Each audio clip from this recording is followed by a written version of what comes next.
Okay, going live.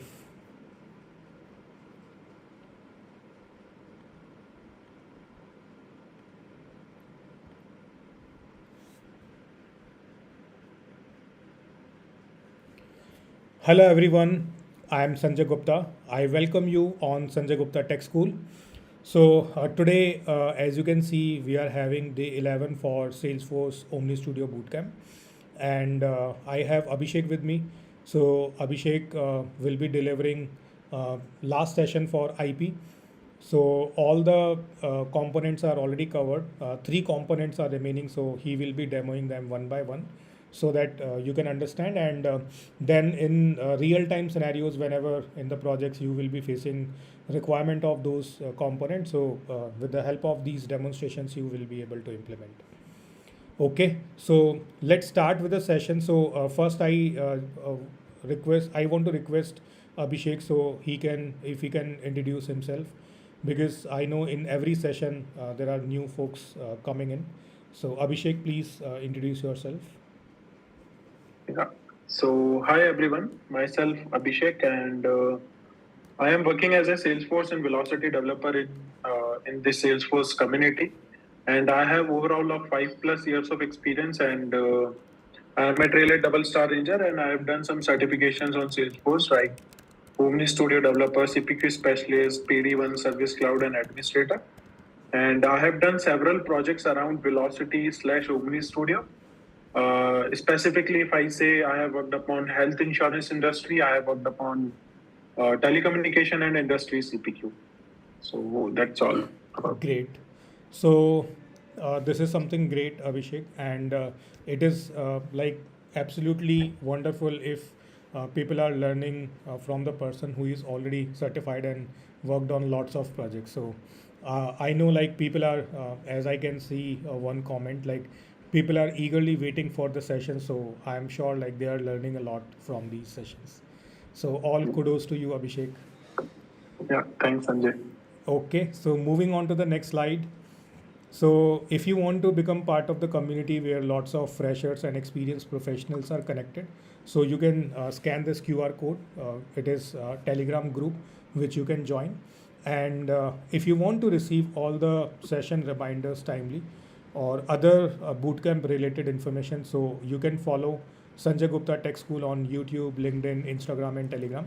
So all the social media handles are available. So Abhishek, can you jump on Yeah. to the next slide? Yeah. So these are the names available for particular social handle.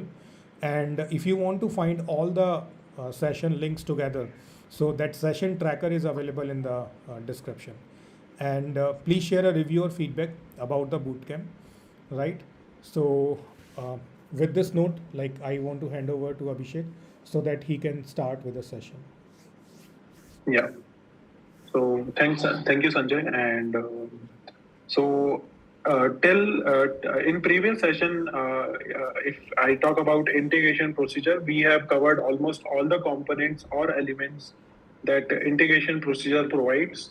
There are still here and there few elements that we will be going through today in today's session, which includes delete action, which in chatter action, and the remote action. So basically, these three components are also being are can be also configured into an integration procedure. So we will be seeing what are the usage of it, and we will be doing some practical implementation as well. So let's jump on to the OmniStudio org. Yeah. So I have already opened an IP on which we were working on in the previous session. So in today's session, first of all, we're gonna see the delete action, right? So as the name suggests, delete action is used for deleting some records from your Salesforce database, right? So how we can configure it and how we can delete all these things, that's we're gonna cover in this element.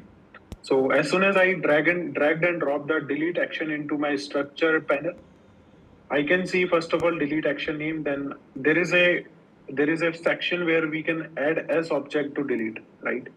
So as soon as I click on this button, right, I will be having all the objects available into my org. Okay. So I have to select what object I want to delete. So let's say I want to delete some account records. Okay. And there is one more thing called as all or none, which is nothing. If we compare it with the Apex DML operations, this is like database.delete, where we pass true or false as a parameter, right? If let's say while deleting some record, I face some issue, right? Then you want to delete all or none. That also we can define from here over here. And in the second parameter, what we can pass is we have to pass the uh, whether either we can pass the hard-coded record ID, or if we are having some data after extract action in our integration procedure, right? So we will be fetching some sort of IDs from it. So from this data raptor, we are fetching the account records IDs, right? So if I go here and let's say I'm fetching JNPoint test. Oh, okay. There is no account with this one. Let me go to account records and yeah, I will fetch this test lookup. Okay. And go here. Put this in here. Execute. So as I can see, I have 3 accounts, right, with the name of test lookup. And now if I go back to IP and I'll change the parameter which I'm passing from over here to the data raptor, right? So this data raptor will give me three records, right? So first of all, so what I'll do is, first of all, we'll just execute this data raptor extract action. I click execute, and in the response, as we can see, we have 3 accounts under the account node, right? So what we're gonna do is we'll copy this one. I'll again go to delete action, and now I will say account:ID. So basically, in this node, we just need to pass the ID of the records only. That's it. We don't need to have any other fields other than ID, right? And now if so basically in IP we have to add this also, this account records path before the account:ID, right? So Abhishek, And just to yeah, clarify, so what we are doing, we are deleting records with help of that data raptor which is used above, right? correct. Okay. So here, I mean, like as I mentioned, either way we can do it. You can pass the hard-coded ID of the record, or Okay. if you want to pass the IDs dynamically, then you can use some data raptors above your delete action, and from that you can fetch the IDs of the records that you want to delete. Okay. And in the data raptor, we queried 3 records, right? Correct. So here, what will happen? All 3 will be deleted, or the first one? No, all 3 will be deleted. Okay. So basically, this path will support either one ID or multiple IDs. Okay. Okay. Yeah. So now if I go to preview and if I click execute, right? So the input of this delete action is like these 3 records, right? And if you see the output of this delete action, you can see 3 records have been deleted, Right. which is success is equals to true, right? And now if I go here and if I refresh this one, see, I'm not able to see that test lookup now. Right. And if we query the data through data raptor, so it won't be accessing any record, right? Correct. Oh, yeah, right. Like if I go here now and if I click execute, there will be no records. Right. Okay. So this is the main use of the delete action in our integration procedure. So I mean, sometimes what happens, I mean, whenever you want to let's say if you want to delete some records before inserting something, right? there can be any sort of scenario in your business case, then we will be using the delete action into the IP. Okay. Okay, and I think if I if I'm correct, so this is rarely used action, right? Because if you compare with Apex also, like rarely we delete the record. Generally, we prefer insert, update, and create actions, right? Correct. So I mean, like whatever components we will be delivering in the today's session, those are those. I mean, like in my work experience, I have just used only the remote action, not the delete action, not the chatter action. So basically, these elements are we are not using on a frequent basis. Right, right. These are the components. So I mean, we are just having this session so that all the folks will be having the knowledge around these elements as well. Yeah, absolutely. Because if we talk about interview perspective, because sometimes there are like job interviews or client interviews as well, so people should know like we can perform these actions in Correct. IP. Yeah. Okay. So moving on And to the next one. one more which is- question, one more Yeah, question, yeah. Abhishek. So we have like three components now: account records, that is DR. Then we have delete action. Then at the bottom we have response action, which is active. So this Correct. response action won't be like giving any value because all three records that data raptor is retrieving are deleted. Correct. Yes. Okay. Because now it do not have anything. Okay. Yep. Understood. I hope those who are watching this, they are also able to understand. Okay, so I think we can move on to the next component. Okay. And So- someone is asking about HTTP action. So maybe as we are not covering it practically, so if you can talk about it at the end when all the components you will demonstrate, that would Yeah. be better. Definitely, Sanjay. So now we will be seeing the chatter action. Okay. So again, I'll just drag and drop this chatter action into the structure panel. So basically, this chatter action is used for, I mean, whenever you enable chatter on any of the object, right? Then you can add some chatter on that record detail page, right? For let's say you can mention someone, or you can add some comments like whatever updates you have, right? So I mean, like in this chatter action, I mean, the main components that you need to define is first is your subject ID. Okay. So in your subject ID, you will be giving the record ID. Okay. In the mentioned user ID, what you can do is you can pass some user ID for mentioning them. Because whenever you add some chatter, so like if, for example, if I go onto some account record, and if I go to the chatter, right? Now, if I want to post something, so I can chatter someone like this. Let's say, hey Abhishek, then hi, right? This is how you can do some sort of chatter on the records. So if you want to mention someone, then you have to give the ID of that user over here. In the subject ID, you will be passing the record ID on which record you want to chatter. And in this image ID and file ID, if you want to attach some image or file, that also you can give the ID, and that ID you can fetch it either from notes and attachment, or you can fetch it from static resource as well. Okay. And in this text, whatever message you want to pass. So let's say I want to chatter on this account. Okay.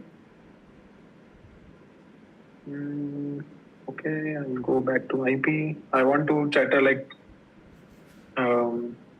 welcome to Sanjay Gupta Tech School. And I will hard code the ID of account here over here. Let's say this is the account ID. And what I will chatter myself. So I'll just copy the user ID from my user, and I'll pass it over here. And now if I go to preview and if I click execute, so this chatter action will say chatter has been done. Okay. And now if I go to this account record and now if I refresh it, right?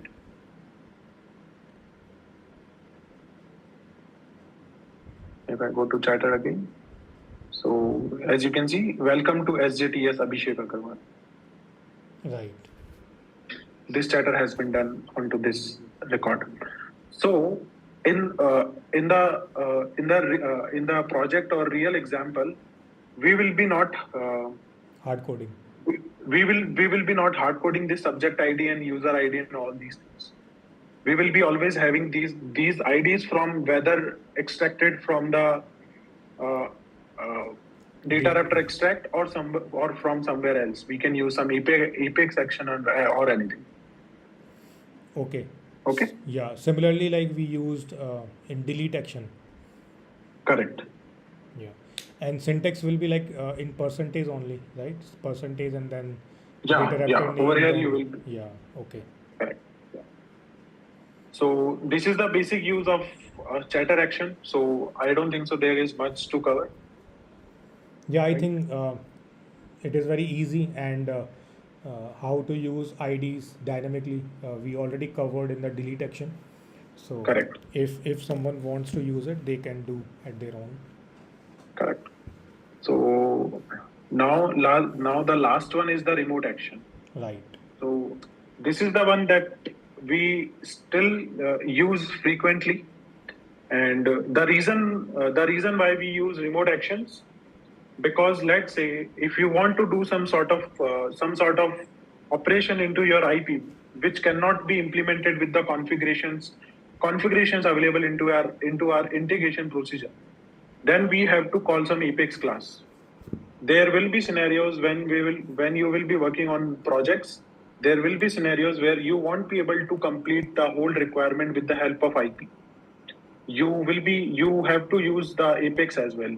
So one of the example can be like if you want to make some JSON which is not possible with the data raptor transform, which is not possible with the IP, then you have to call the Apex class, and from that Apex class you will be creating the JSON in whatever format you want, and then you will pass that JSON to the IP, right? So I mean, the basic scenario for calling an Apex class from the IP will be when something is not possible with the help of IP, and if you want to do some custom coding with the help of Apex. Okay.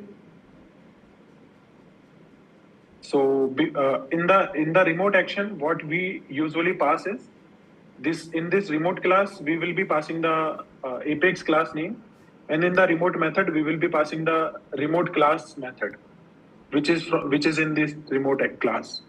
And in the send JSON path and send JSON node, this is similar as when you are passing the data to data raptor, right? For sending some data. Or if you want to send some data from the additional input, that also you can. So this thing we have already covered. What are these elements? Now, if you want to call some Apex class, right? If you want to call some Apex class into your integration procedure, there are some certain criterias in your Apex class that you have to do. So, I mean, I have already created one Apex class. So I'll be demonstrating that. I'll go to my developer console. Okay. And so this is the Apex class that I have created. And so if you want to call your Apex class into your IP, right, then you have to implement this interface, which is called as system.callable. Okay. So I hope you all understand what is the meaning of interface. Okay. And as by default, in this interface, Salesforce is already providing a method which is called as call. Okay, and which is having two parameters. First one is first one is of type string, and second one is of type map, which is whose type is string comma object. Okay. So there will be two parameters. First one is the method name, and second one is the input. And why we are having these two parameters? Because when you are calling your Apex class from your IP, you are passing the remote class name, remote method, and you are passing some input. So this remote method name, whatever you will be passing, right? It will come under this method name. And whatever input you are passing from whether the send JSON path or the send additional input, that will be coming into your this map string comma object variable or the parameter. Okay. So let's say in your Apex class you want to have multiple methods. So you will be just passing method name from your IP, and you can just add if conditions. If method name is equals to this, then call this method. You can have one more if, where you will be saying if your method name is something else, then call some other method. Now what I'm gonna do is I'm just gonna comment this one. Oh, sorry, my bad. This example, yeah. So I will just comment a few lines over here so that you will be able to understand. And I'm gonna pass null for now. Yeah. Now we will call this Apex class from the IP. The method name is test example, and I will go to the preview, and I'll click the execute. Okay. So to this remote action, right now we are passing all the things. Whatever input we are passing, like contact is true, right? Account is false, and whatever we have in the IP. So we will be passing some additional input. So let's say I will pass name as GTS. Okay. And now if I go to preview, and if I click execute, so the input to this remote action will be, input to this remote action will be this only, name as GTS, right? Now I'll just move on to the Apex class again. So what will happen? The method name will get passed over here, which is test example, and the parameter that we are passing in the form of JSON, right? Name is equals to SGTS. This will be coming into this one. Okay. And if now then we are checking if method name is equals to this, then call this method and pass this parameter. And we have that method over here. And in that method, what we are doing is we have just simply added one system debug where we are, whatever input we are receiving from the IP, we are just debugging it, or we are just putting it into the console. So now if I open the console, right, as you can see, just forget about this one. In this first debug, in the data, what we are receiving is, we are receiving this JSON, this one, in which we have three node. First is input, second is option, third is output, right? And as you can see in the input, again we have a child node called as name is equals to SGT, right? And in the second debug, what I am doing is, so whatever I'm getting from the data, I just want to get the input only. So what do I mean by input? So I just want to get only this thing, not other things. Okay. So I'll go back again here, and I'm just typecasting it into the map string comma object. Okay. And if I again go to the debug logs, I have just only this thing in the second output or second debug. Correct? Right. Now what? So now question arises. what's the meaning of this options and this output. Okay, before that, I have one more question. Like this inputs, options, and output.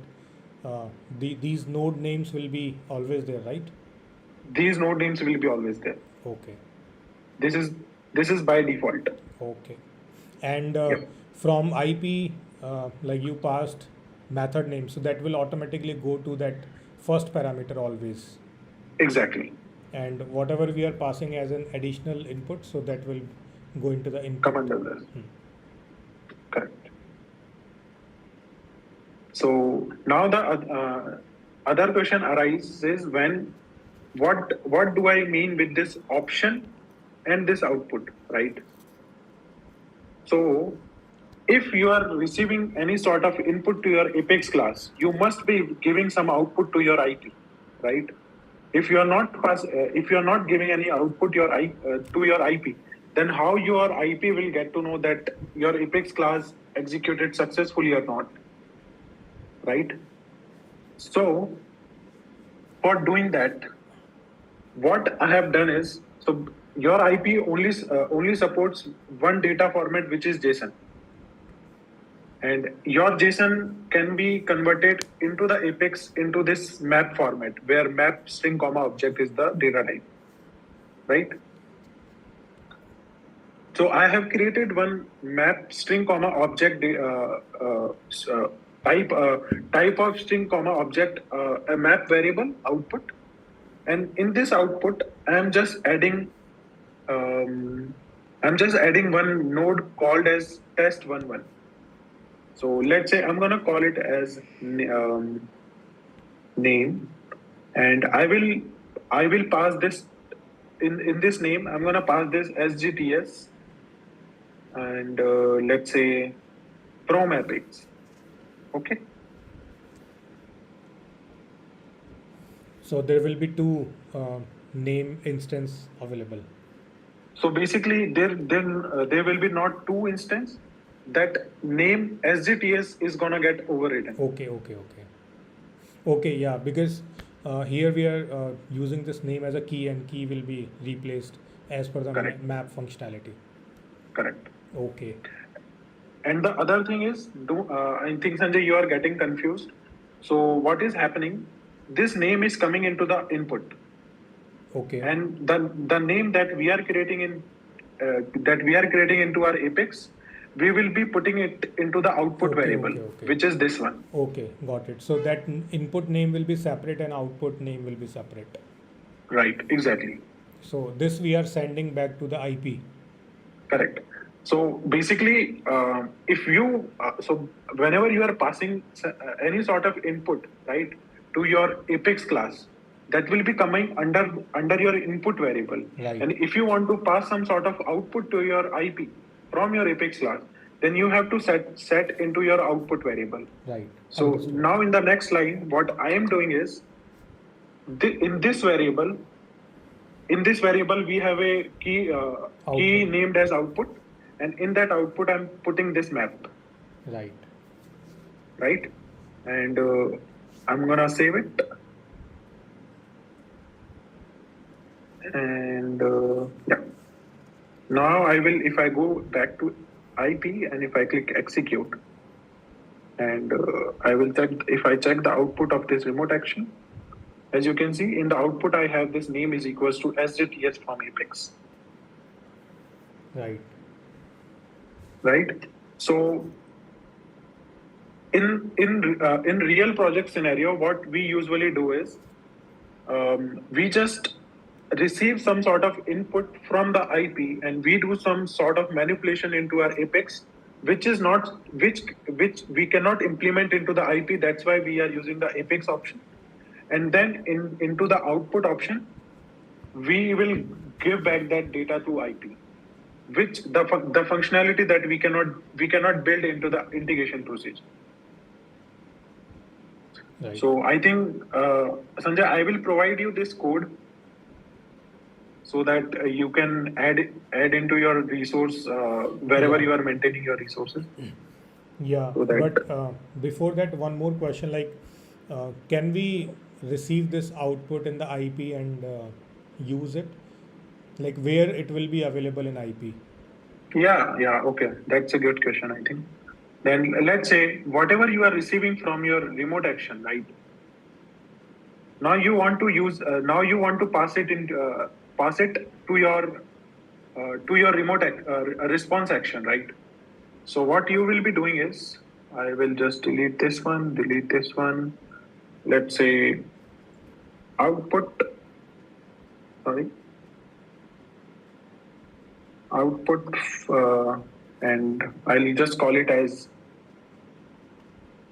remote action one column name, because in the output we are receiving the node Okay. name as name. Okay. Right? And if I go to execute, in the response section I have the output from the Apex. Right. Right. So this is how you can create a mixture of IP and your Apex class. Right, and I think it is very simple. We just need to maintain input output in the IP, and rest of the Correct. business logic will be there in the Apex. Correct. So I mean, now we can see with the help of OmniStudio, you can fetch some data from your data raptors. Then you can do some manipulation into your Apex, and whatever manipulation you are doing into your Apex, you can again pass it back to your IP, and that IP can be used anywhere. FlexCard, OmniScript, LWC, anywhere. Right, and we always will be able to return in form of like a key value pair, right? We cannot Yeah. return a list kind of thing, right? Correct. So I mean, like OmniStudio, OmniStudio only supports JSON format only. Right, yeah. So that's the thing. Okay. So I think you very well explained all three components. Now, if you can just talk about HTTP action. Yeah. I So, think, I mean, the folks who have worked upon integrations, right? So don't get confused with the term of integration procedure and Salesforce integration. So integration means whenever you are connecting your Salesforce environment with the third party application. That is what is called integration. So when you are calling some integration from your Apex, what you usually do? First of all, you will be creating either the remote site setting or the name credentials, right? For connecting your Salesforce and third party application. And then you will be you have connected with your third party application, then you will be calling the API, and that API will be either get or post, right? So if someone have worked upon the integration, they will be able to understand these terms: what is name credential, what is remote site setting, what is API, get, post, right? So if I say in the simpler words, if you want to call some third party application without writing any sort of Apex code, then you will be using the STPP action. right. So in short, it is for integration. Integration. Purpose. Yeah. Yeah. Okay. And there is one more question. So I think Nish, you got your answer. It is used for integration. So like you can explore it whenever it is needed. So there is one more question from Narendra. He is asking, can we show some warning message also while trying to delete a record like in LWC? No, No. we cannot. Yeah. Because this whole thing will be working in the backend, right? Correct. Yeah. So now, guys, with the help of these demonstrations, those we have done in 11 sessions, so individually you know how to use Data Raptor. Now you know how we can use Data Raptor in IP along with other components, right? And Abhishek demoed you deletion, updation, record creation, then chatter actions, email action, how to call Apex, how we can pass data to Apex, and how we can receive data back from Apex, right? All these things we have implemented in IP. So you know how we can connect IP with other components, right? Now, next, like tomorrow, we'll be having one more session, and I think it will be related to, let me just check the sheet. So next session will be on flex card, right? Yeah. So Yeah. what Abhishek will do, like he will be using IP data raptor together on FlexCard, so that IP and data raptor will be working in the backend and the data which we are receiving. So right now, whatever we are implementing, we are checking it through preview, right? But through FlexCard, you won't have to click on the preview button. You just need to use the IP with the FlexCard and the data which we'll be receiving from IP or data raptor or whatever functionality we are building. So the response we will be showing on the FlexCard or maybe going forward on OmniScript, right? So that way you will be able to relate everything, whatever we have done or Abhishek explained so far, right? So I think next 4 sessions will be very much important, because till now what we have seen the backend, right? Business logic and SOQL and DML through IP and data raptor. Now in upcoming sessions where you will be learning about FlexCard and OmniScript, so you will see the front end side of the this OmniStudio, right? So those are very much important, and like up in upcoming 2 weeks, like we'll be completing all the sessions, and in a couple of sessions we'll be having one end-to-end use case where from the beginning we'll be implementing data raptor, IP, FlexCard and OmniScript, so that you can have that end-to-end scenario in your mind, so that whenever you will be working on the project, so you can relate the things. Okay, so I think with this explanation or whatever Abhishek explained today, you will be able to do some more practice.